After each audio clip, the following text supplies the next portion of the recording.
You know not to trust information because it's printed or it's found online, or even it's somebody that was more senior than you, or maybe your boss because he stated it or she stated it. You have the ability to ask questions, to raise enough doubt to go back and do your own research. You become the expert. Now, one thing that I was retooled, at PepsiCo I had the blessing of having an executive coach, and to this day I work with coaches, and I want to suggest to you, always be open to learning, to receiving tips and suggestions that help you evolve as a human being.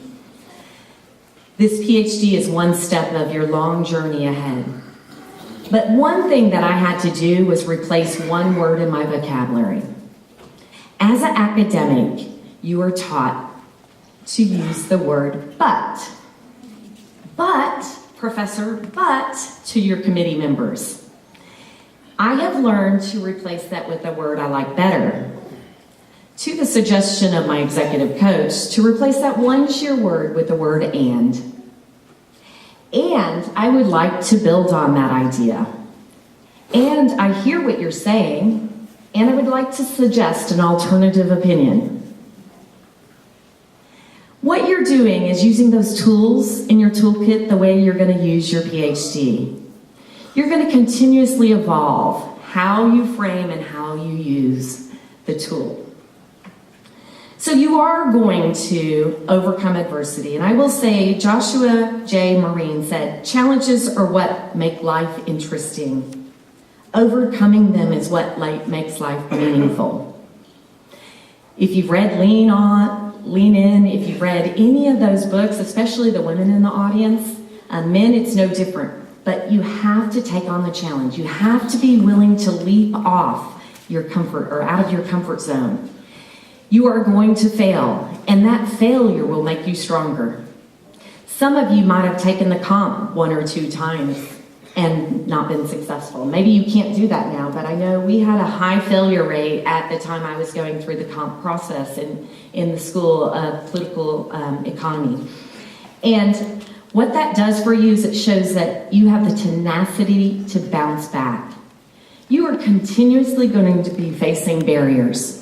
Whether it's your data or your research isn't good enough or solid enough, somebody's going to step in your way and you've got to be prepared. The ability to retool yourself is a lifelong skill. To know there are people who are smarter, and those are the folks that you should be leaning on.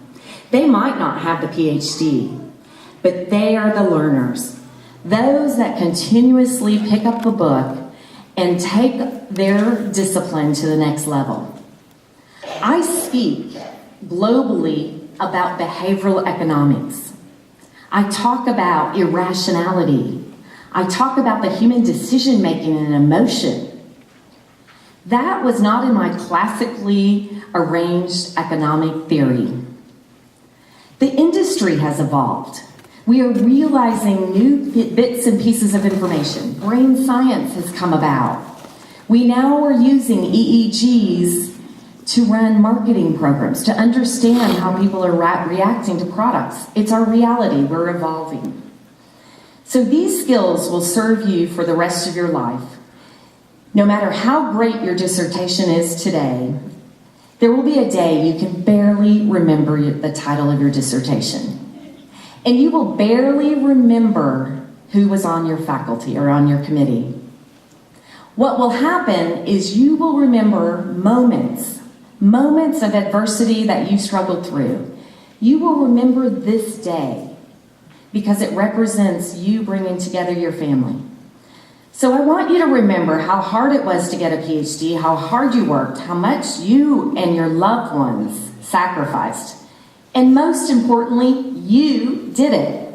You finished what very few dream of, let alone finish. You believed in yourself enough to complete the mission. The day has come for you to wear the regalia and for somebody you respect to pass on the tradition of hooding you. Today is a moment that matters. It will be something you remember forever. You did it. You're standing here because you believed. Take this moment and appreciate the years of hard work, soul searching, and sheer tenacity. You invested. You're not getting a PhD, you're equipping yourself is what you're doing. Make yourself the card. Now, I received, when I got my diploma, a laminated version. I don't know if those are still passed out, but the other night I wondered where my card was, and I found it. I carried it in my wallet for years and years and years. Now that I have it, it goes back in my wallet, and that's where it is today. It reminds me that I did it, that I have the strength. So your head deserves to be in the clouds. Relish in the honor. And then come back down to reality. Your PhD was a gift you gave yourself. You believe in yourself, and no one can take that away from you. So now what? What comes next? You hit your goal. Speaking from experience, some of you might be faced with PhD blues. You have sacrificed so much, you might find that you have left gaping holes in your personal life, your work, and managing your own mental and physical well-being.